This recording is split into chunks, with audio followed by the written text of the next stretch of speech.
Hello बच्चों, कैसे हैं आप बच्चों।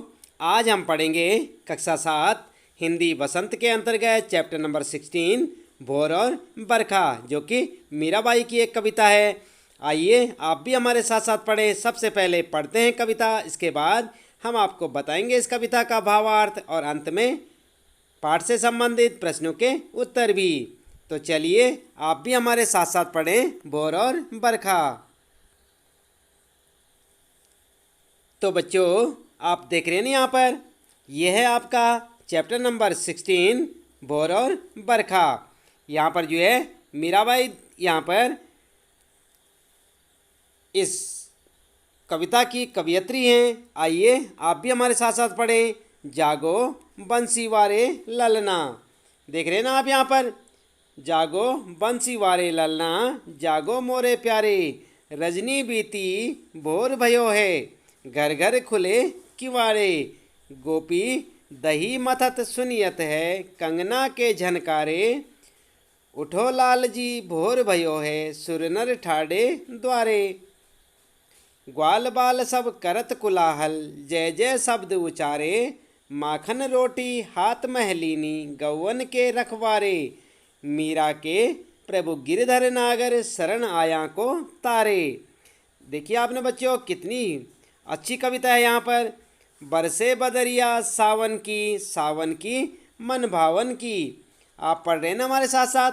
बरसे बदरिया सावन की मन भावन की, सावन में उमग्यो मेरो मनवा, भनक सुनी हरि आवन की, उमड़ घुमड़ चहु दिशु से आया, दामिनी दम के झर लावन की, नन्ही नन्ही बूंदन मेहा बरसे, शीतल पवन सुहावन की, मीरा के प्रभु गिरधर नागर, आनंद मंगल गावन की। तो बच्चों, आपने देखी यहाँ पर कितनी सुंदर और मधुर ये कविता है यहाँ पर, जिसकी कवियत्री है मीराबाई। तो यहाँ पर मीराबाई श्री कृष्ण के भजन के रूप में इस कविता का गान कर रही है और कहती है कि हे मेरे लाल जागो, हे बंसी वाले जागो। तो चलिए आप भी हमारे साथ साथ पढ़ते हैं इस कविता का भावार्थ। तो बच्चों आप ध्यान दें, हम पढ़ रहे हैं भोर और बरखा कविता और आपको बता रहे हैं यहाँ पर इस कविता की लाइनों का भावार्थ।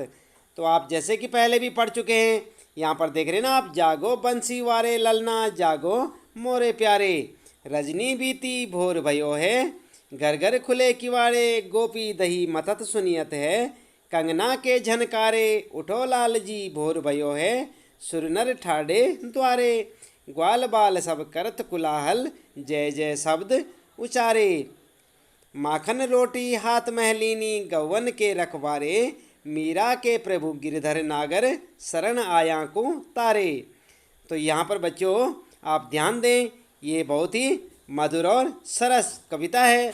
यहाँ पर प्रस्तुत पद में कवियत्री मीराबाई अपने आराध्य श्री कृष्ण का स्मरण करती हुई कहती है कि सुबह हो गई है, अतः बंसी बजाने वाले कृष्ण आप जाग जाओ, रात्रि बीत चुकी है, सुबह हो गई है, जिससे घर घर के किवाड़ खुल रहे हैं, गोपियाँ दही मथ रही हैं, उनके दही मथने से हाथ में पहने हुई उनकी जो कंगन है या कंगना झनकार उत्पन्न कर रहे हैं, अतः उठो सुबह हो गई है, आपके द्वार पर मनुष्य और देवतागण खड़े हैं, सारे गांव में ग्वालों के बच्चे शोर करते हुए आपकी जय जयकार कर रहे हैं, आप उठकर अपने हाथ में माखन रोटी ले लीजिए, गौ की रक्षक आप हैं। मीराबाई कहती है कि उनके भगवान श्री कृष्ण पहाड़ों को भी उठाने में सक्षम हैं, जो भी उनके शरण में आता है उसे वह भवसागर से पार लगा देते हैं। तो इस प्रकार बच्चों इन लाइनों का भावार्थ हमने आपको बताया। आप इसको बार बार देखें और पढ़ें सुनें ताकि आपको अच्छे से समझ आ जाए। यहाँ पर देख रहे हैं ना आप, जागो बंसी वारे ललना, जागो मोरे प्यारे, रजनी बीती भोर भयो है, घर घर खुले किवाड़े। बहुत सिंपल इसका अर्थ है कि रात बीत चुकी है और घर घर के जो है दरवाजे खुल चुके हैं। किवाड़ का मतलब दरवाज़ा, गोपियाँ दही मथ रही हैं और उनके जो कंगन के झनकार हैं वो सुनाई दे रहे हैं। उठो लाल जी भोर भयो है, सुर नर ठाड़े द्वारे। सुर का मतलब होता है देवता, और देवता लोग क्या हैं, दरवाजे पर खड़े हैं। ग्वाल बाल सब करत कुलाहल, कुलाहल का मतलब शोरगुल करते हैं और क्या बोलते हैं, जय जय का शब्द उच्चार रहे हैं, मतलब उच्चारण कर रहे हैं। माखन रोटी हाथ में लीनी, गवन के रखवाले, मीरा के प्रभु गिरधर नागर, शरण आयों को तारे। तो यहाँ पर आप इसको पढ़ें और इसके साथ मिलाएं, आपको बड़ा ही आसान लगेगा। इसके बाद बच्चों आगे देखते हैं, अगला अंतरा यहाँ पर, बरसे बदरिया सावन की, सावन की मन भावन की। सावन में उमग्यो मेरा मनवा, जनक सुनी हर भनक सुनी हरि आवन की। उमड़ घुमड़ चहु दिश से आयो, दामनी दम के झर लावन की। नन्ही नन्ही बूंदन मेघा बरसे, शीतल पवन सुहावन की। मीरा के प्रभु गिरधर नागर, आनंद मंगल गावन की। तो यहाँ पर यह प्रस्तुत पद में मीराबाई कहती है कि सावन के बादल बरस रहे हैं, सावन के बादल मन को बहुत अच्छे लगते हैं, मन में बहुत सारी उमंग जाग उठी है, क्योंकि मुझे श्री कृष्ण के आगमन की सूचना मिली है। आपको मालूम है ना बच्चों, सावन के बाद कौन सा महीना आता है, भादों का महीना आता है, और भादों में अष्टमी के दिन श्री कृष्ण का जन्मोत्सव मनाया जाता है। इसलिए मीरा जो है 1 महीने पहले यानी सावन से ही श्री कृष्ण के आगमन की सूचना पाते ही खुश हो जाती है और कहती है कि मुझे श्री कृष्ण के आगमन की सूचना मिली है। चारों दिशाओं से बादल घुमड़ घुमड़ कर बरस रहे हैं, बिजली चमकने लगती है, जिससे वर्षा की झड़ी लग जाती है, बारिश की नन्ही नन्ही बूंदें बरसने लगती हैं, जिससे ठंडी ठंडी शीतल हवा बहने लगती है। मीराबाई कहती है कि उनके प्रभु श्री कृष्ण गिरधर नागर हैं, जिनके आगमन की खुशी में बादल भी मंगलगान गा रहे हैं। तो इस प्रकार बच्चों ये था यहाँ पर इन लाइनों का भावार्थ। उम्मीद है कि आपको अच्छे से समझ आया होगा। आप इन लाइनों को बार बार पढ़ें और साथ साथ इसका भावार्थ भी मिलाते जाएं, आप जो है अच्छे से समझ जाएंगे। इसके बाद बच्चों आइए इस पाठ में आपसे आपके लिए कुछ जो है प्रश्न है, जो कि हम आपको उनके उत्तर बता रहे हैं। तो सबसे पहला प्रश्न है यहाँ पर कविता से, बंसी वारे ललना मोरे प्यारे लाल जी कहते हुए यशोदा किसे जगाने का प्रयास करती है और कौन कौन सी बातें कहती है। तो उत्तर लिखेंगे आप, बंसी वारे ललना मोरे प्यारे, वह लाल जी कहते हुए यशोदा श्री कृष्ण को जगाने का प्रयास कर रही है। वह उनसे कहती है कि मेरे लाल जागो, रात बीत गई है, सुबह हो गई है, सबके घरों के दरवाजे खुल गए हैं, गोपियाँ दही बिलो रही हैं यानी दही मथ रही हैं, और तुम्हारे खाने के लिए मन भावन मक्खन निकाल रही हैं। तुम्हें जगाने के लिए सभी देव और मानव खड़े हैं, जो लोग तुम्हारे दर्शनों की प्रतीक्षा कर रहे हैं। तुम्हारे सखा ग्वाल बाल तुम्हारी जय जयकार कर रहे हैं, अतः तुम अब उठ जाओ। तो इस प्रकार से बच्चों आप इसका जो पहला प्रश्न है यहाँ पर पहले प्रश्न का उत्तर लिखेंगे। इसके बाद आइए देख लेते हैं यहाँ पर दूसरा प्रश्न। यहाँ पर दूसरे प्रश्न में पूछा गया है, नीचे दी गई पंक्ति का आशय अपने शब्दों में लिखिए। तो क्या पंक्ति है यहाँ पर बच्चों, माखन रोटी हाथ में लीनी गौवन के रखवारे। आप देख रहे हैं यहाँ पर यह है पंक्ति यहाँ पर, और इसका आप भावार्थ करेंगे। माखन रोटी हाथ में लीनी गौवन के रखवारे। आप उत्तर लिखेंगे, इसका आशय लिखेंगे, गायों की रखवाली करने वाले तुम्हारे मित्र ग्वाल बालों ने रोटी और मक्खन ले लिया है, वे तुम्हारी प्रतीक्षा कर रहे हैं, हे कृष्ण उठो और जागो। इसके बाद बच्चों तीसरा प्रश्न है यहाँ पर, पढ़े हुए पद के आधार पर ब्रज की भोर का वर्णन कीजिए। तो यहाँ पर आप देख रहे हैं ना तीसरा प्रश्न, पढ़े हुए पद के आधार पर ब्रज की भोर का वर्णन कीजिए। भोर का मतलब आप जानते हैं ना सुबह होता है, तो ब्रज में सुबह कैसी होती है उसका वर्णन करेंगे। उत्तर लिखेंगे आप, ब्रज में भोर होते ही ग्वालिने घर घर में दही बिलोने लगती हैं, उनकी चूड़ियों की मधुर झनकार से वातावरण गूंजने लगता है, घर घर में मंगलाचार होता है, ग्वाल बाल गहूँ को चराने के लिए वन में जाने की तैयारी करते हैं। इस प्रकार आप तीसरे प्रश्न का उत्तर लिखेंगे। चौथा प्रश्न है बच्चों, मीरा को सावन मन भावन क्यों लगने लगा।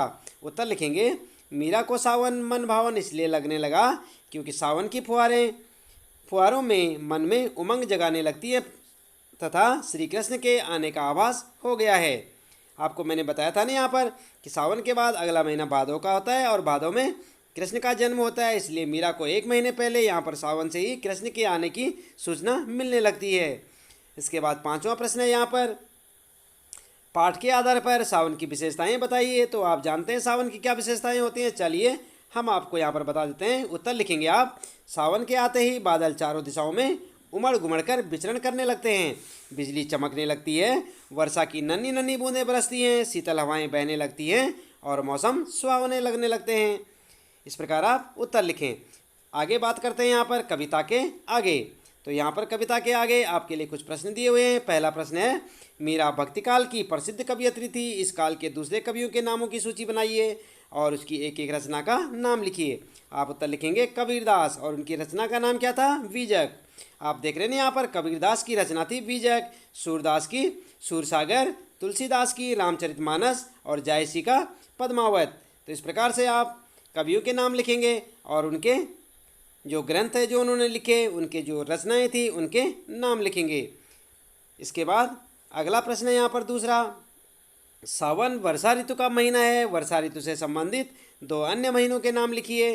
तो आप जानते हैं बच्चों वर्षा ऋतु के अन्य 2 महीने कौन से होते हैं। सावन वर्षा ऋतु का विशेष महीना माना जाता है, लेकिन सावन से पहले के महीने आषाढ़ व सावन के बाद के महीने भादों में कई बार वर्षा हो जाती है।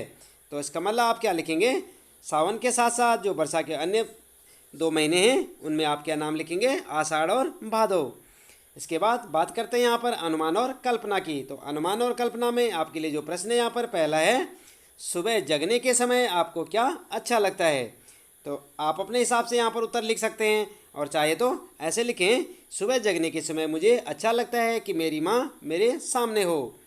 इसके बाद अगला प्रश्न है यहाँ पर दूसरा प्रश्न, यदि आपको अपने छोटे भाई बहन को जगाना पड़े तो कैसे जगाएंगे। आप उत्तर लिखेंगे बच्चों, यदि हमें छोटे भाई बहन को जगाना पड़े तो प्यार से उनके सिर और बालों को सहलाते हुए जगाएंगे, या फिर आप अपने हिसाब से भी उत्तर लिख सकते हैं। अगला यहाँ पर तीसरा प्रश्न है, वर्षा में भीगना और खेलना आपको कैसा लगता है। तो यहाँ पर भी बच्चों आप ध्यान दें, आप अपने हिसाब से लिख सकते हैं, जैसा आपको लगता है वैसा लिखें, और चाहें तो आप लिख सकते हैं कि वर्षा में भीगना और खेलना मुझे बहुत अच्छा लगता है। उसके बाद चौथा प्रश्न है आपके लिए, मीराबाई ने सुबह का चित्र खींचा है, अपनी कल्पना और अनुमान से लिखिए कि नीचे दिए गए स्थानों की सुबह कैसी होती होगी। कैसी होती है यहाँ पर है, पहला है गांव गली या मोहल्ले में कैसी सुबह होती है, रेलवे प्लेटफॉर्म की कैसी होती है, नदी या समुद्र के किनारे, और पहाड़ों पर जो घर हैं वहाँ कैसी होती है। आप उत्तर लिखेंगे, कै वाले का उत्तर। सबसे पहले प्रश्न का उत्तर लिखेंगे, गाँव में लोगों की चहल पहल शुरू हो जाती है, गांव में गायें रमाने लगती हैं, पक्षी चहचहाने लगते हैं, कुछ लोग सुबह सुबह मंदिर जाने लगते हैं, कई सैर पर जाते हैं, किसान हल लेकर खेतों पर जाने को तैयार हो जाते हैं।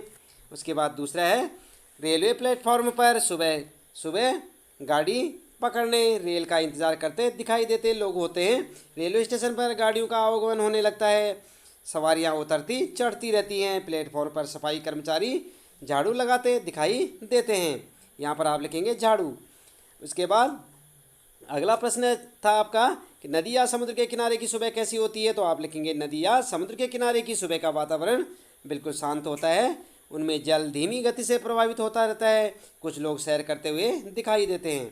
इसके बाद गह प्रश्न है आपके लिए, पहाड़ों पर कैसी सुबह होती है। पहाड़ों पर प्रातः लुभावनी लगती है, उगते हुए सूरज की किरणें अत्यंत मनोरम दृश्य उपस्थित करती हैं, मंद मंद हवाएं यहाँ चलती रहती हैं। इस प्रकार आप उत्तर लिखेंगे।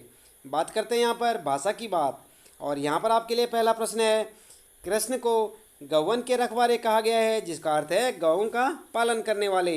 इसके लिए एक शब्द दें। उत्तर लिखेंगे आप, क्या लिखेंगे, गोपाल, गोपालक।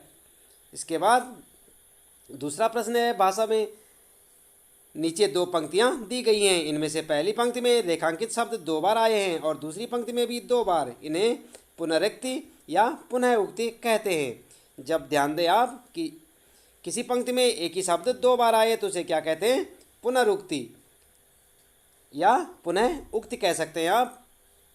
पहली पंक्ति में रेखांकित शब्द विशेषण है और दूसरी पंक्ति में संज्ञा, जैसे कि आप यहाँ पर देख सकते हैं, नन्ही नन्ही बूंदन मेहा बरसे। तो यहाँ पर आप देख रहे हैं ना, नन्ही नन्ही। इसी प्रकार घर घर खुले किवाड़े, तो घर घर 2 बार आया है।